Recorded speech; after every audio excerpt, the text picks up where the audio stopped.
صوبائی وزیر داخلہ بلوچستان میر سرفراز بگٹی نے دریان کالونی سوئی میں گرائے جانے والے گھروں کے متاثرین میں امدادی اشیاء تقسیم کی۔ امدادی اشیاء میں ٹینٹ، کمبل اور خشک راشن شامل تھا۔ میر سرفراز بگٹی نے متاثرین کو یقین دہانی کرائی کہ آپ کے گھروں کو جلد تعمیر کر کے آپ کے حوالے کیا جائے گا۔ گزشتہ روز مقامی گیس کمپنی کے لائن میں لیکیج کے بعد دریان کالونی سوئی کے گھروں کو مسمار کیا گیا تھا۔ صوبائی وزیر داخلہ کا کہنا تھا کہ صوبائی حکومت آپ کی ہر ممکن مدد کرنے کو تیار ہے اور آپ لوگوں کو حکومت کی جانب سے گھروں کے نقصانات کا معاوضہ بھی دیا جائے گا، جس کے لیے میں نے ضلعی انتظامیہ کو ہدایت جاری کر دی ہے کہ وہ آپ کے نقصانات کا رپورٹ بنا کر جلد پیش کرے۔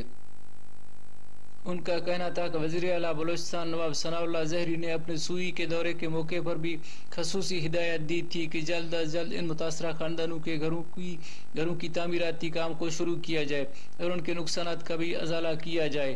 اس موقع پر قبائلی معتبرین بھی ان کے ہمراہ تھے۔ کیمرہ مین محمد عارف کے ساتھ غلام محمد، پاک نیوز، ڈیرہ بگٹی۔